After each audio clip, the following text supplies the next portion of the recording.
السلام علیکم ورحمۃ اللہ وبرکاتہ۔ تیزی سے علی گلاس ڈور کھولتے ہوئے اندر آیا۔ اس کی آواز سے یوسف اپنی ماضی کی یادوں سے باہر نکلا۔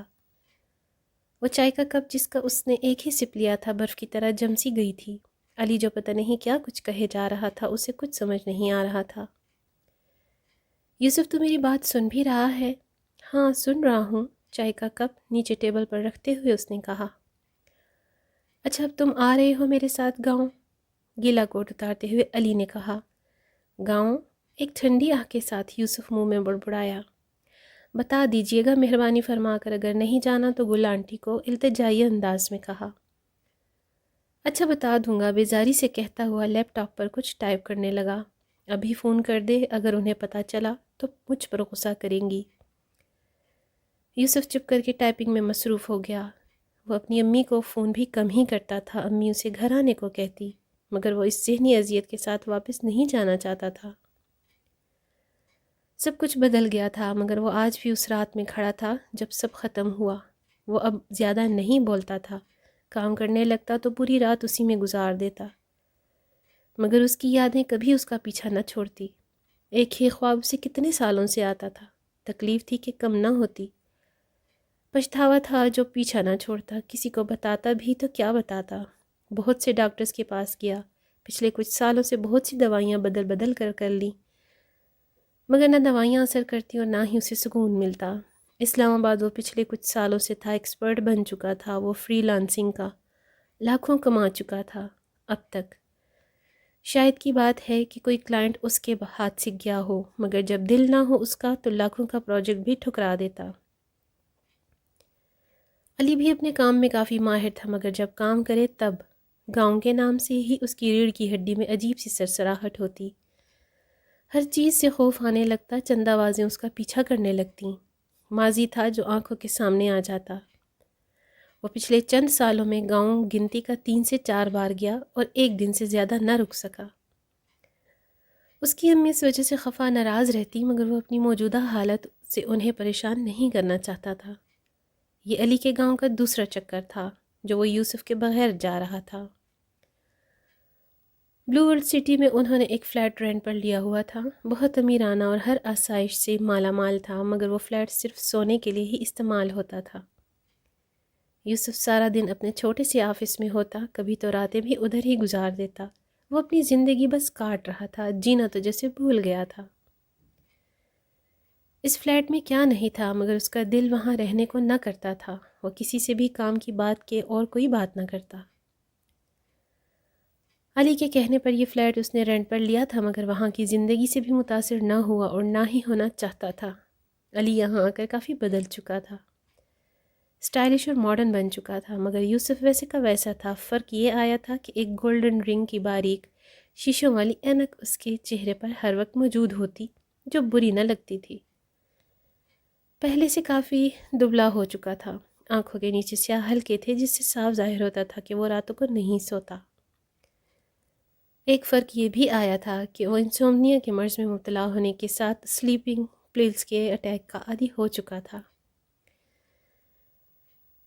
وہ اس حالت میں بھی الگ سا لگتا تھا۔ ایک خوبصورت صبح بلو ورلڈ سٹی میں اتری تھی، سورج بادلوں میں ہی کہیں چھپا تھا، ٹھنڈی ہوائیں سارے شہر میں گھوم رہی تھیں۔ ایک شخص جو وائٹ شلوار قمیض میں بلبوس پتہ نہیں کب سے ٹیرس پر رکھی ایک کرسی پر بیٹھا تھا۔ ہوا اس کے بالوں کے ساتھ کھیل رہی تھی، پاس پڑی نازک سی اینک پر شبنم کی بوندیں گر رہی تھیں۔ وہ شخص کرسی کے ساتھ ٹیک لگا کر آسمان کی طرف منہ اٹھائے اپنی ہی دنیا میں کھویا ہوا تھا۔ اگر موقع ملے گا اب تو کبھی نہیں جانے دوں گا تمہیں، کاش کہیں مل جاؤ مجھے تم۔ اتنے میں ہی علی باہر آیا جو شاید ابھی ہی اٹھا تھا۔ یوسف اندر آ پاگل ہے جو اتنی ٹھنڈ میں وہاں بیٹھا ہے۔ یوسف اپنے خیالات کی دنیا سے باہر آیا۔ یا اللہ نکال دے میرے دل و دماغ سے اس کے خیالات کو، مجھے سکون عطا فرما دے، دل میں کہتا ہوا وہاں سے اٹھ گیا۔ بے دلی سے علی کے ساتھ ناشتہ کیا اور علی کے دروازے تک چھوڑنے چلا گیا۔ اچھا یاد سے فون کرنا گل خالہ کو، دروازے سے باہر جاتے ہوئے علی نے کہا۔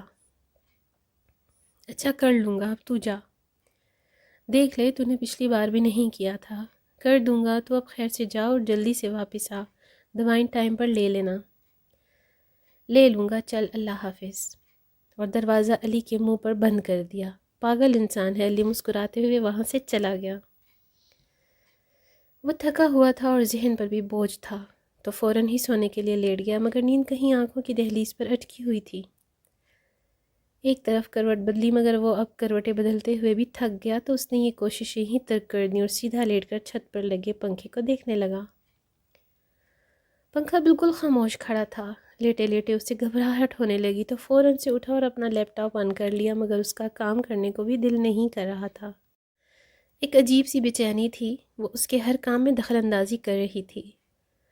تھک ہار کر سائڈ ٹیبل پر پڑی سلیپنگ پلز کی ڈوبی میں سے 2 نیند کی گولیاں نکال کر منہ میں رکھ لیں اور چند گھونٹ پانی کے لیے پھر بستر پر جا کر لیٹ گیا۔ مزید کچھ دیر کی کوشش کے بعد آخر کار اسے نیند آ ہی گئی۔ کچھ گھنٹے وہ دوائی کی زیر اثر سوتا رہا۔ کچھ گھنٹے سونے کے بعد اس کی آنکھ اپنے سیل فون کی بیل کی آواز سے کھلی۔ اس نے آنکھیں مسل کر سرہانے کے دائیں بائیں ہاتھ مار کر اپنا موبائل تلاش کیا۔ نیند بھری آنکھوں سے نمبر چیک کیا۔ اسکرین پر جو نمبر شو ہو رہا تھا وہ علی کا تھا۔ یوسف نے کال اگنور کرنی چاہی مگر نہ کر سکا۔ السلام علیکم علی۔ فون کے پیچھے سے علی اس پر چلایا، تو نے آنٹی کو پھر سے فون نہیں کیا؟ کیا ہوا ہے؟ یوسف نے بند ہوتی آنکھوں سے کہا۔ دوائی کا اثر اس پر ابھی بھی تھا، میں نے تجھے کہا بھی تھا کہ خالہ کو فون کر۔ ہاں میں کرنے والا تھا، یوسف نے جواب دیا۔ ٹائم دیکھا ہے تو نے؟ شام کے 7 بج رہے ہیں۔ یوسف موبائل کان سے لگائے ہوئے ہی سو گیا۔ ہیلو یوسف، تو سن رہا ہے؟ ہیلو، آواز آ رہی ہے؟ حد ہے، یہ بندہ کوئی کام بھی وقت پر کر لے۔ اپنے آپ کو پرسکون کرتے ہوئے علی نے کال کاٹ دی۔ وہ اسے حویلی کی چھت پر لے گئی۔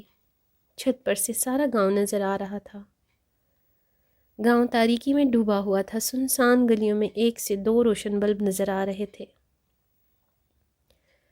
گاؤں ایک عجیب سا ہی منظر پیش کر رہا تھا۔ وہ سیدھی چلتی ہوئی ایک چھوٹی سی دیوار پر بیٹھ گئی۔ آ جاؤ ادھر یوسف، بیٹھ جاؤ۔ اپنے پاس بیٹھنے کا ہاتھ سے اشارہ کیا۔ یوسف احتیاط سے وہاں آ کر بیٹھ گیا۔ تمہیں پتہ ہے یہ میری پسندیدہ جگہ ہے۔ کیوں ایسا کیا ہے اس جگہ میں؟ پتہ نہیں، یہاں آ کر سکون ملتا ہے مجھے، وہ تو تمہیں مجھے تڑپنے میں بھی ملتا ہے۔ منہ میں وہ بڑبڑایا۔ روشنی سن چکی تھی، ایک نظر اس پر ڈالی جو گاؤں کی تاریکی کی طرف دیکھ رہا تھا۔ تمہیں کیا پتہ کہ تم سے زیادہ مجھے تکلیف ہوتی ہے جب تم پریشان ہو یا تکلیف میں ہو؟ دل میں کہتے ہوئے گاؤں کی تاریکی کو دیکھنے لگی۔